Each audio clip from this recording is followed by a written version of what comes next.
Hello, hello, and how's everybody today? Kryllyk back with some more Ex Nihilo Skyblock. Now, as you can see, I don't have my shaders on at the moment. I'm going through some updates. So I have updated the Ex Nihilo pack to the most recent, and I think after this one, I'm going to be looking to add the Ex Aquilo. The only problem that I have with the Ex Aquilo is it adds a few mods that I don't really want in the pack. It's not that they're bad mods, it's just I didn't really plan to have them, like Thaumcraft and Ars Magica. And for me to not add those mods, it takes quite a bit of work. So, there's that. As you can see, I kind of dressed up the cactus farm a little bit, changed a few things around, and I'm adding some of this awesome glass all around. But look, while I was doing it, let's head on into the farm. Look at this, 2 sheep and an egg. Come on, how lucky are we going to be? Not lucky. But, look at this. I can breed the sheep. Hey, hey, sheepy. Come on. Hey, buddy. Hey. So there we go. And look. We now have our first baby. Oh, isn't it so cute? It is. So cute. Cutie. Anyways, we are about to start on something very large. It's probably going to take quite a few episodes in between doing some other stuff. So first of all, this is my now maintenance area. And of course I can go vertical from here. But we are automating Ex Nihilo. And I'm going to call it my factory. And I'm going to give credit where credit is due. One of my subscribers, Mr. Poe, I call him Mr. Poe,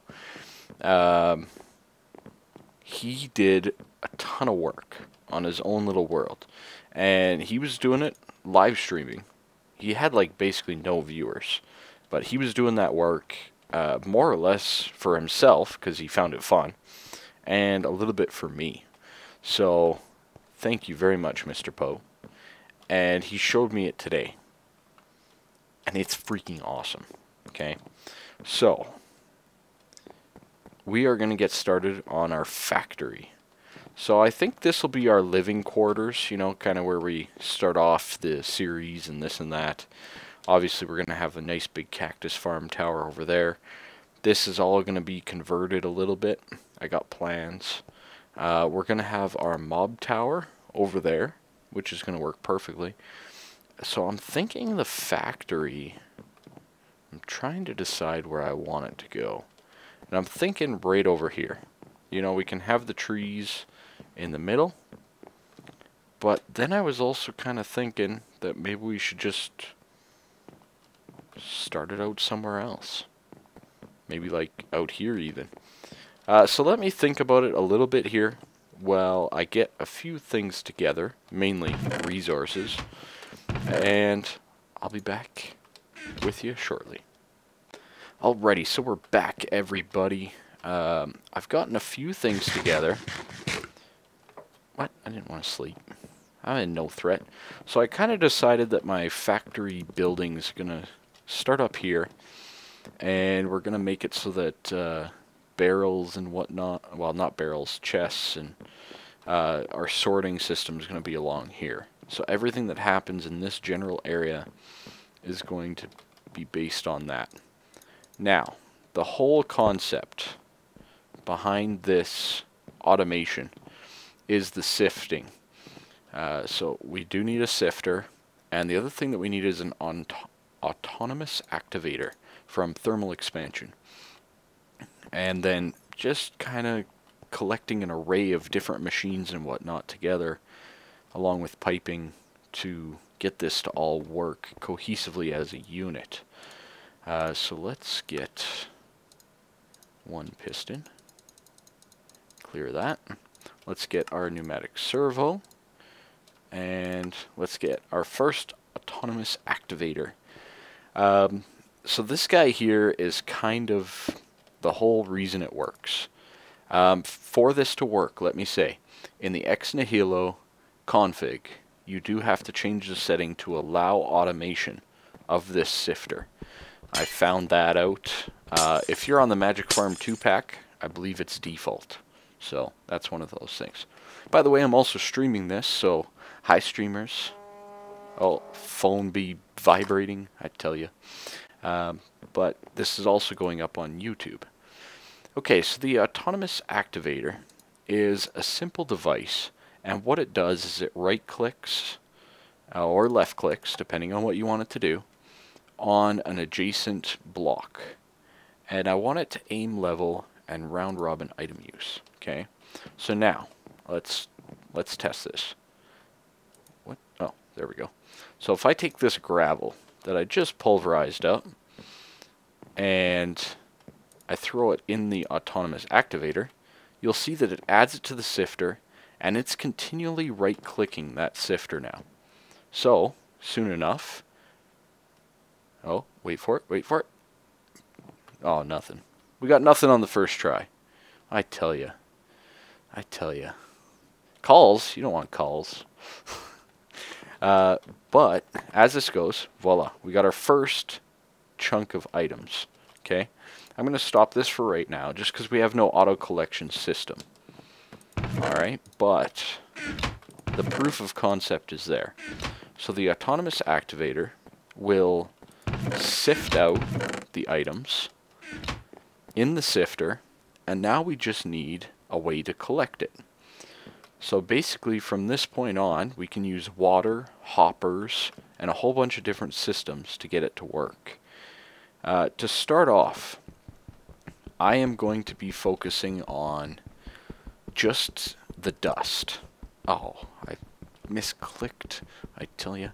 So I'm going to be working on automating the dust portion of this setup, and then we'll work on the sand, and then finally the gravel system as well. So kind of a multiple leveled thing. Oh, horsey. Did I get another sheep? I think I just got another sheep. Thank God they're giving me sheep. They're so useful. Yeah, I did, because there's still the baby. I got another sheep. Excellent. Okay, no chicken. Not lucky. Anyways, guys, I'm going to do some work on the factory for those YouTubers out there, and I'll be right back. Okay, everybody, we are back here. I've started up on the factory. That fire is always so loud. And basically, I have a little bit of a setup here. So these are all going to be cyclic assemblers.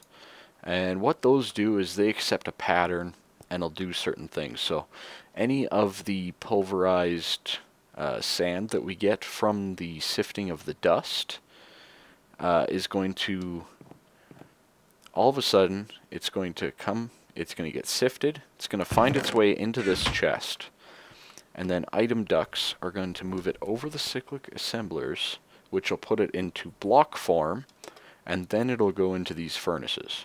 And then from there, it'll go into the sorting system. Okay, so first things first, what we need, oh, I need iron really badly, but that's okay. I need 2 chests, and we need 2 hoppers. Okay, so this is kind of the first setup. It's not cheap, you can't really get to it right out of the gate, but it's pretty handy. So hoppers, I recommend 2, or I should say Poe recommends 2. And then we'll do a, do I want to do a stair? Yeah, you know what, let's do a stair for now.